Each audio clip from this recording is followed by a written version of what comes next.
அஸ்ஸலாமு அலைக்கும் உறவுகளே, எல்லோரும் நல்லா இருக்கீங்களா? இதுதான் என் வீடு. 2-3 பேர் கமெண்டில் கேட்டிங்க இந்த வீடை காட்டுங்கன்ட்டு. ஒரு வருஷத்துக்கு முன்னாடி இப்போ நீங்கள் எப்படி வெளியில் பார்க்குறீங்களோ இப்படியே தான் இந்த பில்டிங் நின்றுச்சு. ஒரு வருஷத்துக்கு முன்னாடிலேருந்து காசு கிடையாது. சாரி, ஒரு வருஷம் கூட இல்லை, 1.5 வருஷம். நான் வந்து இங்கே சவுதிக்கு வந்து 1.5 வருஷம் ஆகுது. நான் வந்த பிறகு மேலே காங்கிரீட் ஒண்டி போட்டாங்க. அதுக்கப்புறத்துலேருந்து நின்றுக்கிட்டு தான் இருந்துச்சு. இப்போ பார்த்தா வேலை நடந்துகிட்ருக்கு. இந்த வீடியோ கூட ஒரு 3-4 நாளைக்கு முன்னாடி ஆயிடுச்சு. வந்து உள்ளே எல்லாம் பூசியாச்சு. 2 ரூமு பூசாமல் இந்த வீடியோவில் தெரியும் நீங்கள் பார்க்குறதுல. இப்போ கம்ப்ளீட்டாக பூசியாச்சு. இதுக்கு பெருநாள் கழித்து தான் ஊரில் நான் இரும்பு ஜன்னல், இரும்பு கதவு இது எல்லாம் ஆர்டர் பண்ணிட்டேன். கதவு எல்லாம் அங்கே வந்துருச்சு.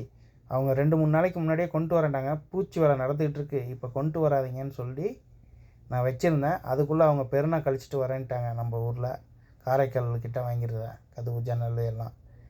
இது ஒரு ரூமு 11x10. அடுத்தது இதுலேயே அட்டாச் பாத்ரூமு. இந்த பாத்ரூமும் 5x10ன்னு நினைக்கிறேன், நீளமாக இருக்கும். ஓகேங்களா? அப்படியே இந்த ரூம்லேருந்து வெளியே போனால் இது ஹாலு 15x22 இந்த ஹாலு. இதே சேம் ரூமு சேம் பாத்ரூமு ஆப்போசிட்டில் இருக்குது. அதுக்கு ஆப்போசிட்டில் கிச்சனு 2 சைடு இருக்குது பார்த்தீங்களா? இது ரூமு லெஃப்ட் சைடு. இந்த உள்ற போது ஒழுங்காக காட்டல. இந்த சைடும் அதே மாதிரி ஒரு பாத்ரூம், அதே அளவுக்கு இல்லாமல் கொஞ்சம் ரூமு கொஞ்சம் சின்னதாக இருக்கும். 10x9 நினைக்கிறேன். இது கிச்சனு. அடுத்தது உள்ளே போகிறது நண்பா.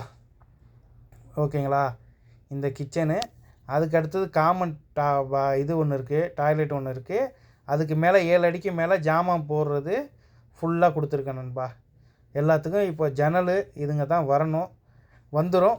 1.80க்கு ஜன்னல்லாம் வாங்கியிருக்கேன். இப்போ இதெல்லாம் ஃபிட் பண்ணி அடுத்தது அந்த வீடியோவை நான் காட்டுறேன். கண்டிப்பாக நான் என்னோடய வீடு எல்லாத்தையும் காட்டுறேன். இது காமன் பாத்ரூம் நண்பா, பார்த்துங்க. அவ்வளோதான் என் வீடு. 22x54 53 எனக்கு கரெக்டாக தெரில. 22x53. ரூமெல்லாம் சின்னதாக்கி ஹாலை ரொம்ப பெருசாகிட்டார் கொத்தனார் ஒருத்தவர்.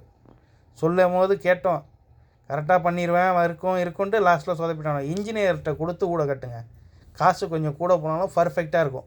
கொத்தனார்கிட்ட கொடுத்து வீடு கட்டாதீங்க நண்பா, சரியில்லை.